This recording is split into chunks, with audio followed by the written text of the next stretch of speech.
All right, great. Everything appears to be looking good. I hope that I can be heard. My name is Ishea Muhammad, and I am a divorce and post-separation abuse transformation coach. I'm also the director of personal growth elevation, and I'm here today to talk to you about a very important subject matter, and it's called self-prioritization.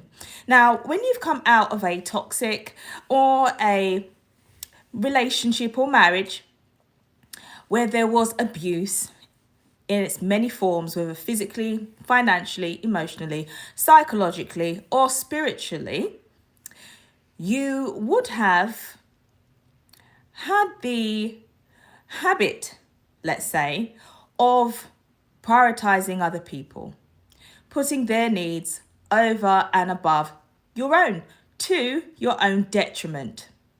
So today, I'm going to speak about self-prioritization, which is how to put yourself first. Self first, then others. It's a key principle of your own survival. Like when you're on the airplane and the video comes on and it tells you what you need to do in order to make sure you are safe if there's an emergency on the plane. That oxygen mask, you are to put that on who? Yourself first. Okay? You put that on yourself first because you will need oxygen to breathe, to function in an emergency before you can safely help somebody else. As women, we have been programmed by society to be carers, nurturers, to put other people before ourselves. We're there to serve. Now, it's actually in our nature to be nurturing. It's feminine to be nurturing, but not to the detriment of yourself. That's a form of self-sabotage. And it's an indicator that your value, your self-worth, and your self-concept are out of alignment of who you really are. That 2.0 or 10x version of yourself who operates, lives in a way where they are functioning at their optimum. When you self-prioritize, you are able to have more energy. You're able to have more focus. You're able to think quicker, make better decisions. Your health will be good because you will have the energy and the commitment, focus, to engage in the right activities so that you can be healthy. Working out, making sure you're moving your body. If you need to take supplements, then you'll be doing that too. Rest, you'll be making sure that you get that.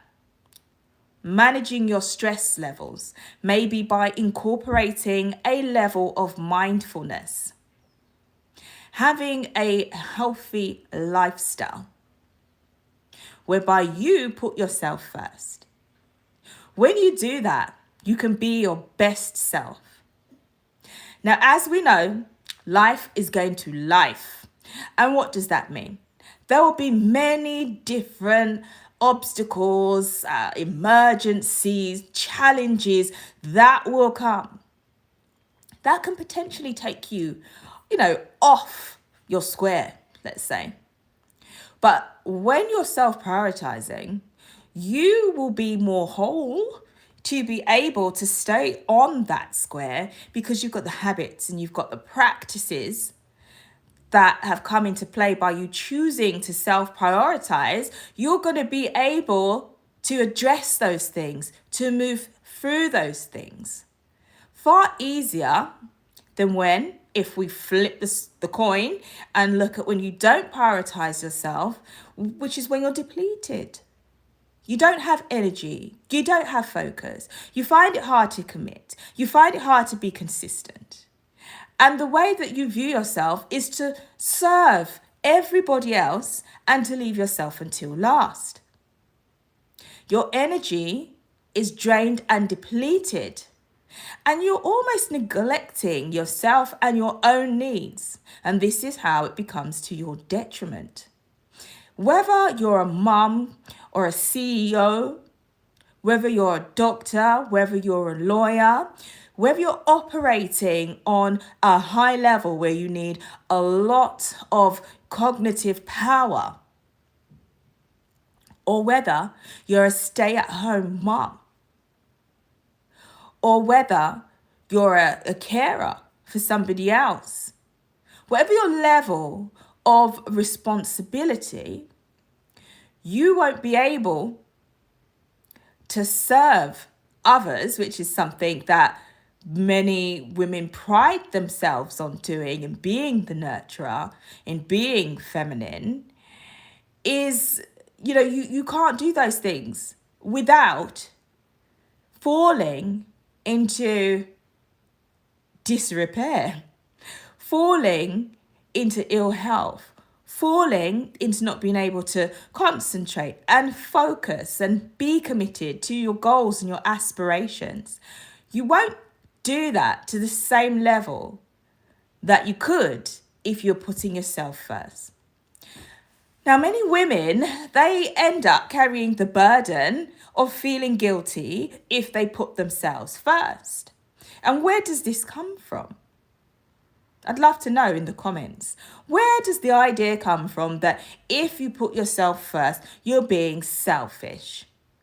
It's somehow, not womanly to do that, because you're supposed to be looking after husband, looking after children, being the main strong matriarch that's planning all of the holidays, detailing everything that's supposed to happen for the children, for the husband, for your company. You're doing all of these things, but you're not leaving any part of the day for yourself. When you wake up in the morning, that's a key time where you can make time for yourself. Before everybody else gets up, those people that you have to serve. If you take some time for yourself, to pour into yourself, whether it's through prayer, through reading, through exercise, could be a combination of all of those things, going for a walk, you have to take some time to pour into yourself, to hype yourself up, to stretch. You've been lying down all those hours, or maybe it's a few if you're a night owl. You need to stretch. You need to move your body. You need to make sure you're hydrated. If there's one thing that I've learned over the years, is that being a grown-up and looking after yourself takes a little bit more than you may have thought. Especially as you start getting into those mature numbers where things start changing, perimenopause, heading towards 50s and such like. You have to really be very intentional about how you treat yourself. Move your body. Make sure you're getting the right amount of nutrients in the things that you're eating, how much you're eating, how often you're eating, the time you go to bed. Do you know that going to bed at the same time and waking up at the same time is something that will really help your body? It will know what to expect. When you're sleeping is when your cells regenerate.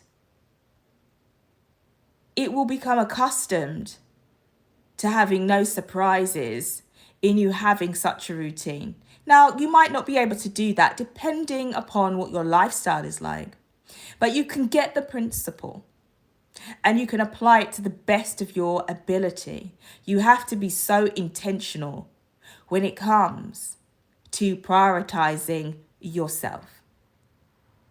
Your mindset needs to change, because this idea that it's selfish to pay yourself attention is like being gaslit.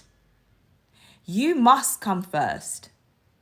If you fail to come first, then you're going to be hard pushed to be able to give as well as receive from others.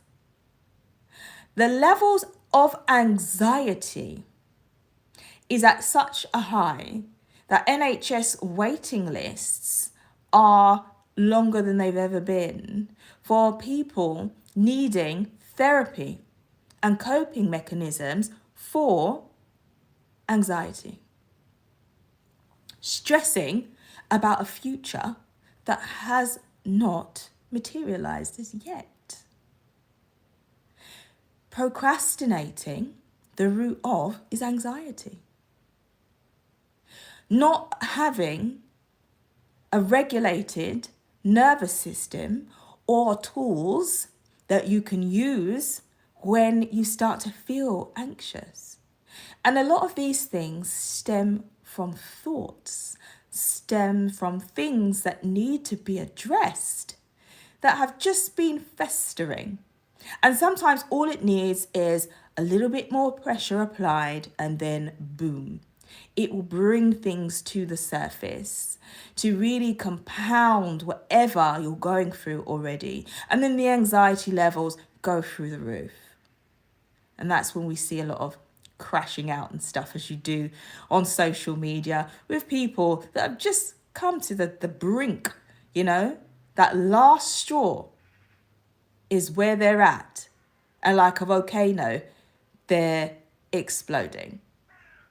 So you don't want that to be you. So the key to it is to self-prioritize.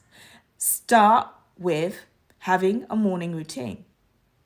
And I recently did a live on TikTok where I spoke about the importance of you. So it's your notification there. The importance of you being able to speak to yourself with kindness, compassion, and some patience.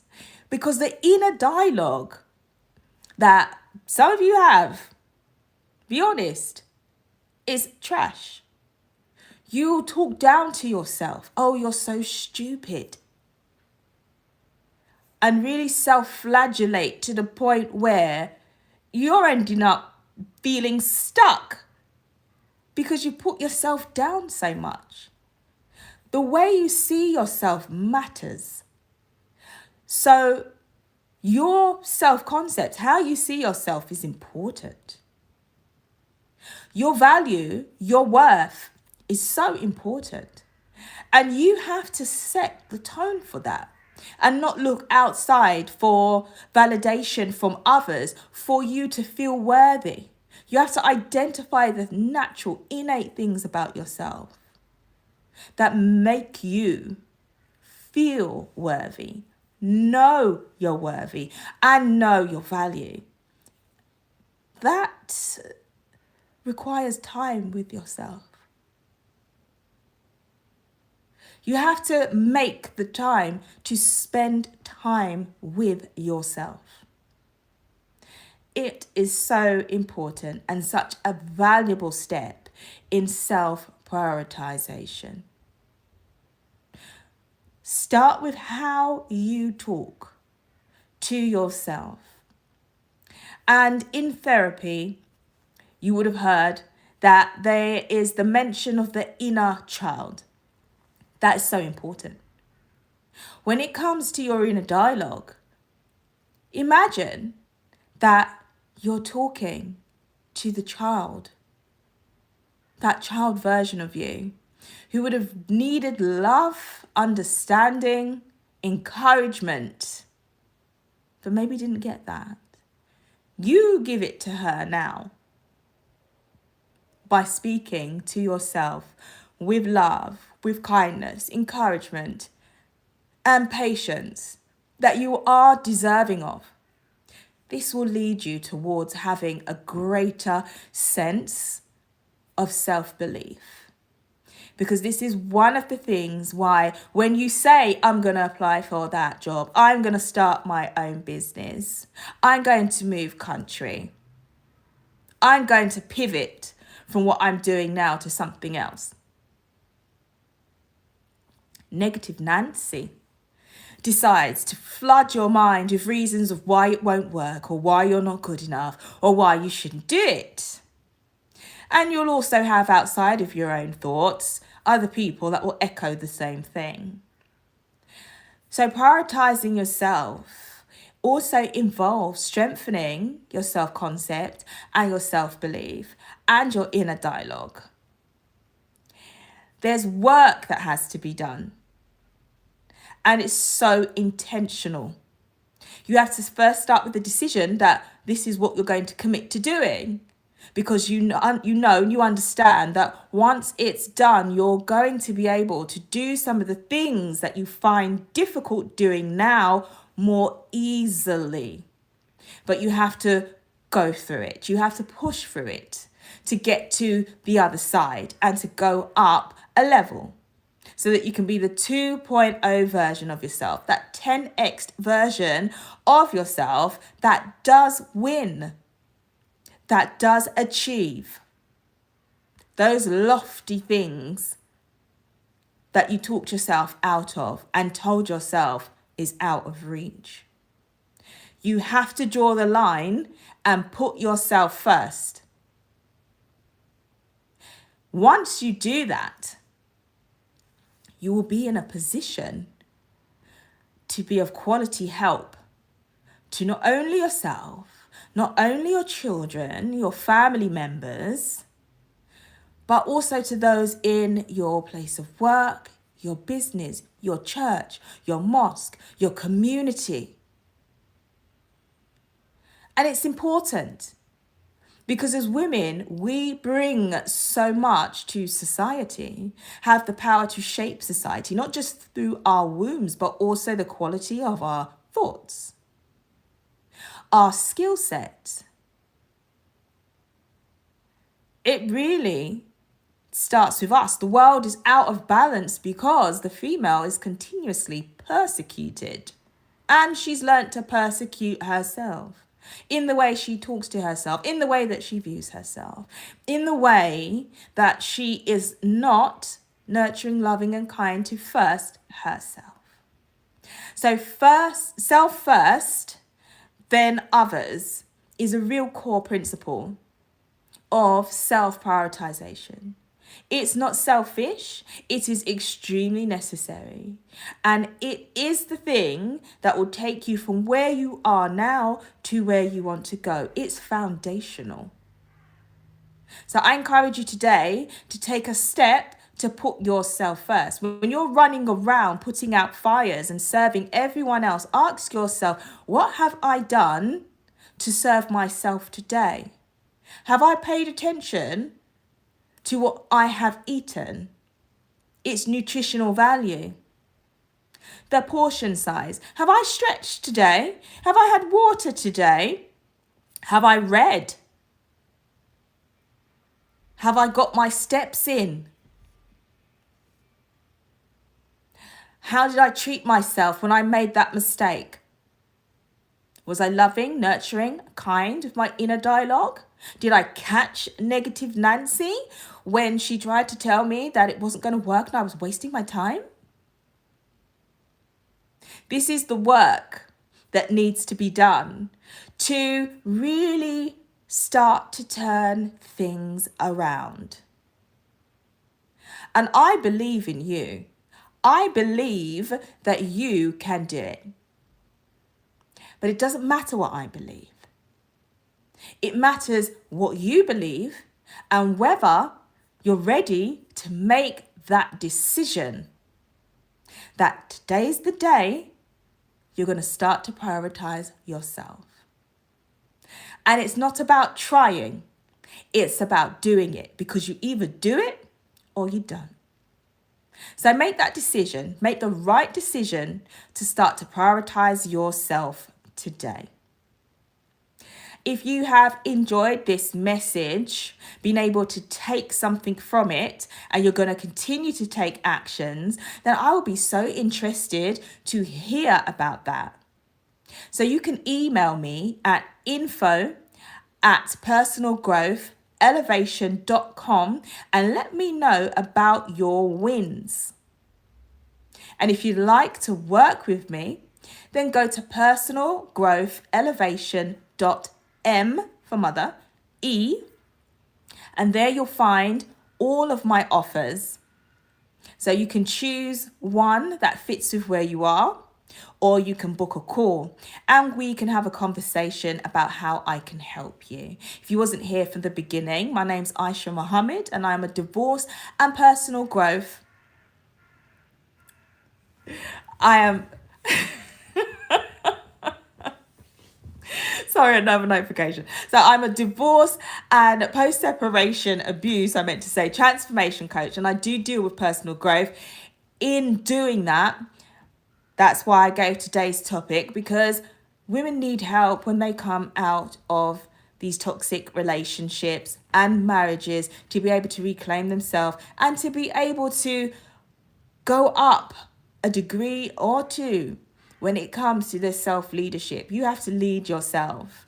And if you were courageous enough to escape or to leave, then the next step is self-leadership, in taking control of yourself and your life despite the challenges and moving forward. And I'm here to help you do that. So I'll see you again the next time I come live. Make sure that you are subscribed and that you turn on the notification bell so you don't miss it. Take care.